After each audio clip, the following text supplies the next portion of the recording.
Good morning students. BEd first year के paper pedagogy of history इतिहास का शिक्षण शास्त्र विषय के अंतर्गत आज हम देखने वाले हैं पाठ योजना, दैनिक पाठ योजना के क्या लाभ हैं। क्योंकि एक दैनिक पाठ योजना के निर्माण जो है वो एक शिक्षक के लिए बहुत अनिवार्य है, बहुत लाभकारी है।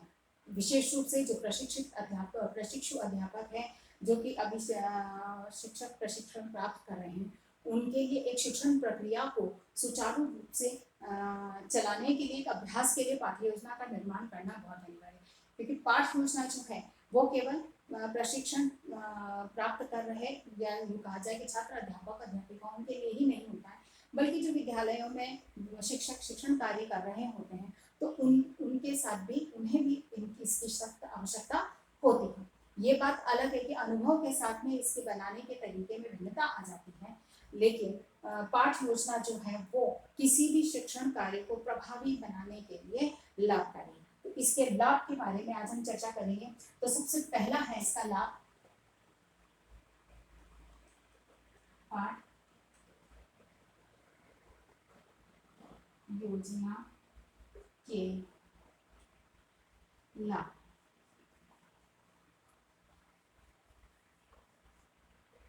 सबसे पहला लाभ इसका आता है यह कक्षा कार्य को विचलित नहीं होने देता। कक्षा कार्य को विचलित नहीं होने देता। यानी कि कक्षा कार्य जो है, कक्षा में जो निरंतर रूप से कार्य चल रहा है उसमें किसी भी प्रकार का विचलन यानी कि उसमें किसी प्रकार की बाधा उपस्थित नहीं होती है। वो निर्बाध रूप से, क्रमबद्ध रूप से संपन्न करने में सहायता प्रदान करता है, क्योंकि पूर्व में ही उसकी पूर्ण तैयारी होती। तो शिक्षक को पता होता है कि कौन सा काम किस तरह से उसे करना है, कि कौन सी विषय वस्तु, कौन सा बिंदु किस तरह से समझाना है, किस तरह से उदाहरण पेश करना है। ये सारी चीजें पहले से ही तय होती, इसीलिए किसी भी प्रकार की विचलन नहीं होता है। उसके बाद में आता है अध्यापक के कार्य की प्रगतिशील बनाता है। अध्यापक के कार्य को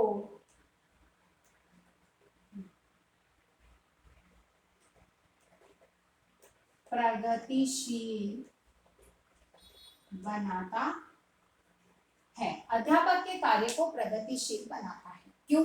कि जैसे उसमें अध्यापक जो है अपनी योजना को निर्मित करता है, तो जब योजना बनाता है, विषय वस्तु को पढ़ता है, उससे संबंधित बहुत समस्त जानकारियों को जुटाता है, तो ऐसे में एक तरह से कहा जाए कि उसकी जो ज्ञान की जो निरंतर रूप से प्रगति होती रहती है, ज्ञान का जो उसका दायरा है वो निरंतर रूप से बढ़ता चला जाता है। इसीलिए ज्ञान के क्षेत्र में एक विकासोन्मुख प्रकृति यहाँ पर देखी जा सकती। इसीलिए शिक्षक के कार्य में प्रगति होती है, क्योंकि वो निरंतर रूप से नए अनुभव, क्योंकि अपने ही कार्य से उसको नया अनुभव प्राप्त होता है और उस नए अनुभव को वह उसमें उपयोग करके उसको और अधिक प्रभावी और आकर्षक बनाने का प्रयास करता है। नेक्स्ट है छात्रों से संबंधित जानकारी देता है। छात्रों से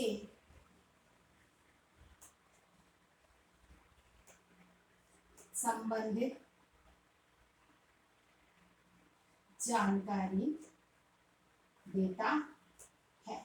छात्रों से संबंधित जानकारी देता है अर्थात कि छात्रों से संबंधित उनकी योग्यता, उनकी रुचि, उनकी क्षमताएं, उनके जो है पूर्व ज्ञान आदि से संबंधित जानकारियां वह शिक्षक को प्रदान करता है। क्यों? कि जब वो पाठ्य योजना बनाता है तो पाठ्य योजना बनाने में शिक्षक को बनाते समय इस बात को ध्यान रखना बहुत जरूरी है कि बालक उस विषय वस्तु से संबंधित कितना पूर्व में जानते हैं, अर्थात पूर्व ज्ञान का पता चलता है। फिर पाठ्य योजना बनाते समय वो इस बात को ध्यान में रखना है कि मेरी पाठ्य योजना को प्रभावी और रोचक बनाने के लिए वो क्या प्रयास करेगा। तो प्रयास वही करेगा जो बालक की रुचि होगी, उसी हिसाब से वो शिक्षण विधि का चुनाव करेगा। फिर बालकों की योग्यताओं क्षमताओं को ध्यान में रखेगा कि क्या कार्य बालक करने की योग्यताएं रखते हैं, कितनी क्षमताएं हैं उनमें, उसी के अनुकूल वो अपनी पाठ्य योजना को बनाएगा। अर्थात कि पाठ्य योजना का निर्माण जब वो करता है तो सबसे बड़ा लाभ शिक्षक को ये होता है कि छात्रों से संबंधित विभिन्न प्रकार की जानकारियां उनसे प्राप्त होती है। जब वो बालकों की जानकारी जुटाने का प्रयास करता है, समझने का प्रयास करता है, तो केवल उनकी पूर्व ज्ञान या उनकी रुचि योग्यताओं से संबंधित जानकारियां ही नहीं मिलती, उससे रिलेटेड और भी कई जानकारियां उन्हें धीरे धीरे प्राप्त होने लगती। अगला इसमें आता है, वह है सर्वोत्तम शिक्षण विधि। शिक्षण विधि का चयन, शिक्षण विधि का चयन। पाठ योजना का निर्माण जब अध्यापक करता है तो उसमें वह शिक्षण विधि के चयन करने में उसको सहायता प्राप्त होती है, यानी कि इसमें उसे अपनी विषय वस्तु को समझता है, पढ़ता है, उसकी प्रकृति उसे समझ में आती है, उसके अनुकूल वह शिक्षण विधि का चुनाव करता है। इसीलिए शिक्षण सर्वोत्तम शिक्षण विधि के चुनाव में ये सहायता प्रदान करता है। अगला है मूल्यांकन प्रक्रिया में सहयोग।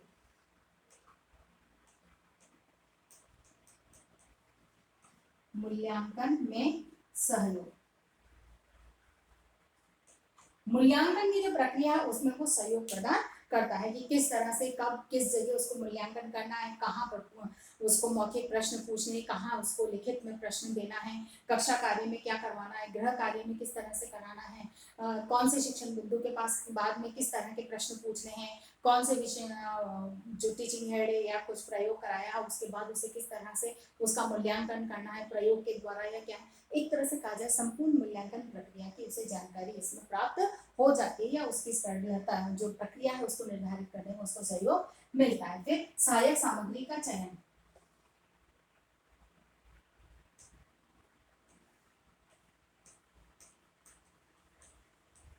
सहायक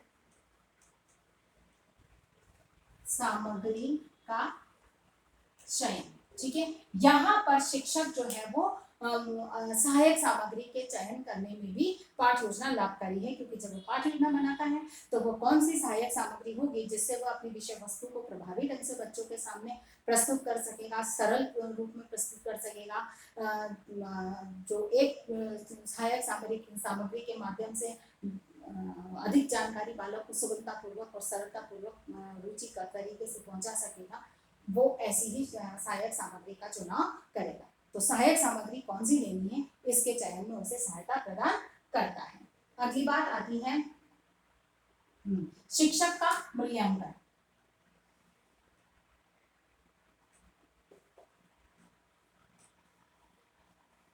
शिक्षक का यहाँ पर ये पाठ योजना शिक्षक का स्वयं का मूल्यांकन करने में भी उसको सहयोग देती है, अर्थात शिक्षक को पता चलता है कि उसके द्वारा चुनी गई शिक्षण विधि, उसके द्वारा चुनी गई सहायक सामग्री, उसके द्वारा चुनी गई विषय वस्तु बालकों को कितना सिखाने या उद्देश्यों को पूर्ण करने में कितनी कामयाब रही है या नहीं रही, यानी कि शिक्षक को अपना मूल्यांकन करने का भी उसे अवसर मिलता है। उसके बाद में कार्य को क्रमबद्धता प्रदान करता है, कार्य को क्रमबद्धता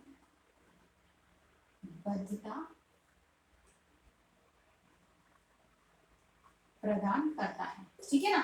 यानी कि पाठ योजना कार्य को क्रमबद्धता प्रदान करती है कि किस क्रम के कौन से स्टेप के बाद में कौन सी, जैसे कि व्याख्या के समय कब व्याख्या करनी है, कब टीचिंग एड सहायक सामग्री को प्रदर्शित करना है, कब उसको प्रश्न पूछने हैं, ये सारा जो एक क्रम है वो स्टेप बाय स्टेप कब कौन सा कार्य करना है उसकी जानकारी उसे प्राप्त हो पाती है। उसके बाद में आता है आत्मविश्वास का निर्माण।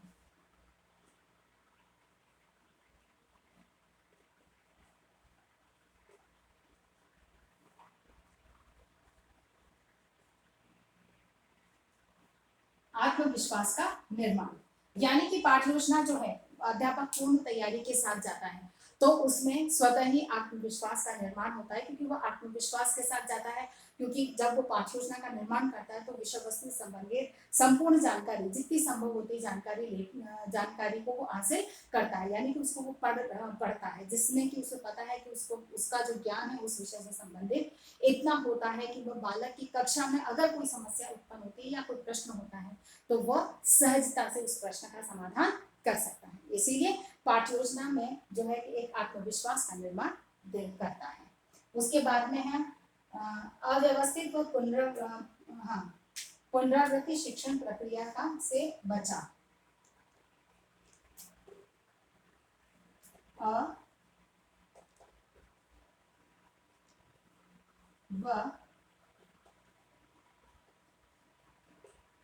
वृत्ति से बचा, है ना। अव्यवस्थित व पुनरावृत्ति से बचा। पाठ्यक्रम में जो पाठ्य योजना है उसमें अव्यवस्थित ना हो, कि जब हम पाठ्य योजना का निर्माण करते हैं तो हम क्रमबद्धता का ध्यान रखते हैं कि कौन सा स्टेप किसके बाद और कौन सा सहायक सामग्री कहाँ पर प्रदर्शित करनी है, कौन सा प्रश्न कहाँ पूछना है और किस तरह से पूछा जाना है। ये सारी चीजें हमारी पूर्व तय होती है, अर्थात उसमें पूर्ण व्यवस्था बनी रहती है। दूसरी बात पुनरावृत्ति, यानी कि अधिकांश रूप से जो प्रशिक्षु अध्यापक हैं उनके साथ सबसे बड़ी समस्या आती है कि प्रश्नों की पुनरावृत्ति उनकी पाठ्य योजना में होती है।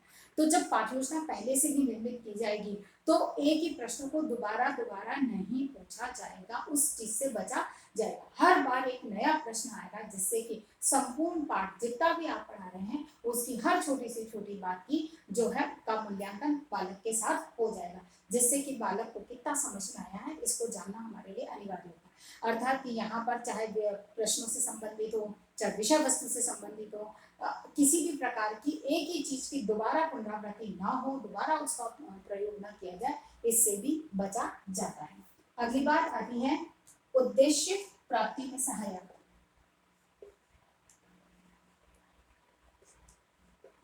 उद्देश्य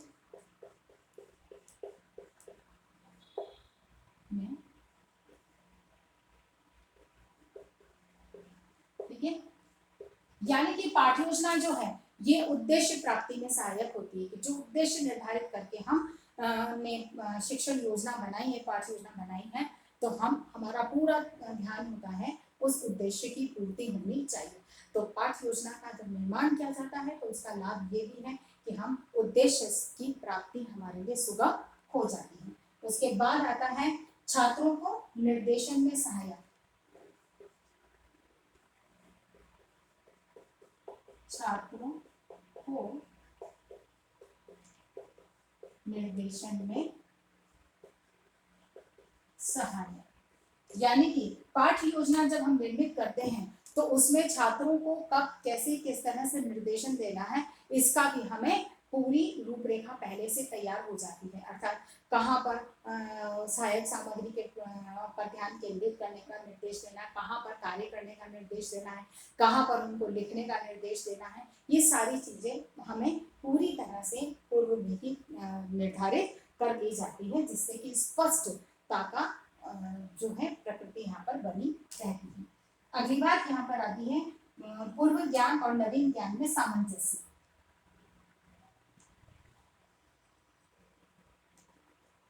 पूर्व ज्ञान व नवीन ज्ञान में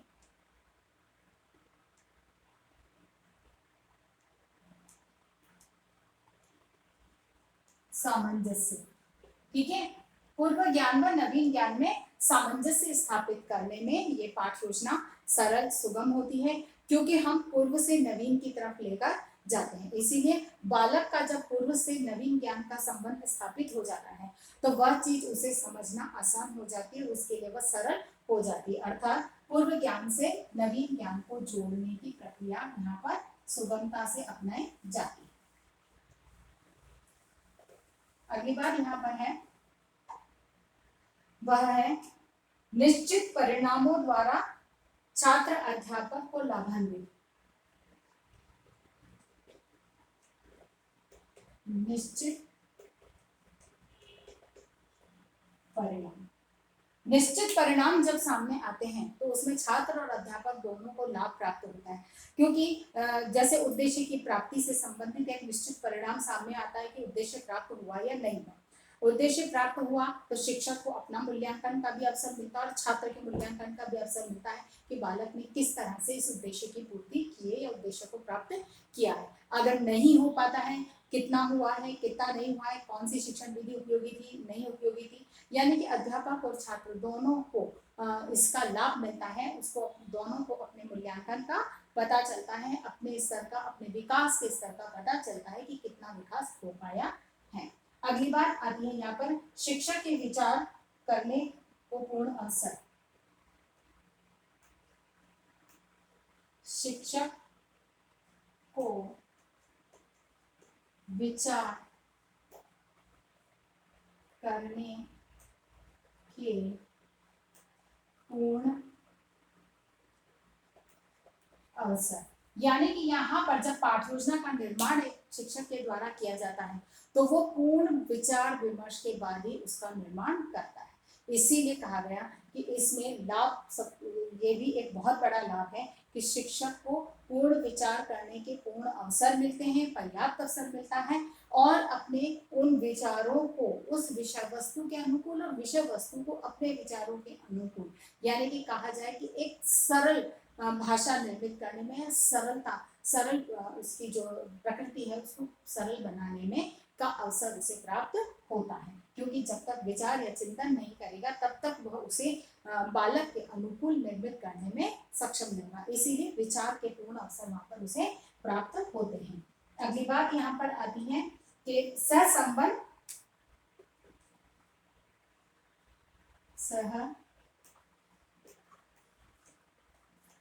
सहसंबंध द्वारा शैक्षिक प्रक्रिया में निरंतरता। सहसंबंध द्वारा प्रभावी शिक्षण।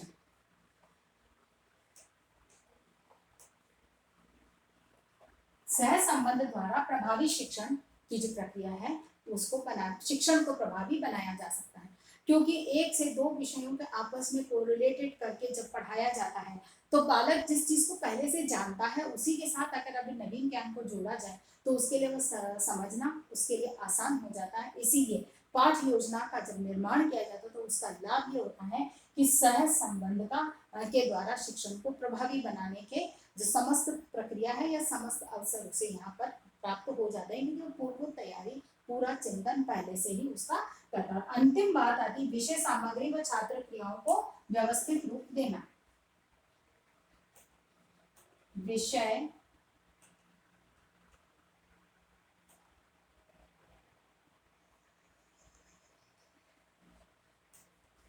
सामग्री व छात्र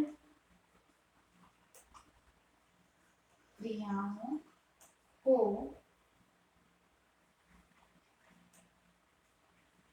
व्यवस्थित रूप देना। ठीक है, यानी कि विषय वस्तु को भी व्यवस्थित रूप और छात्र क्रियाएं कब कौन सी किस तरह से कराई जाएगी उसको भी व्यवस्थित रूप प्रदान करने में सहायता मिलती है। आशा करती हूँ कि मेरी आज की बात आपको समझ में आई होगी। इसी आधार पर आज का आपका प्रश्न रहेगा कि पाठ योजना के लाभों को स्पष्ट कीजिए।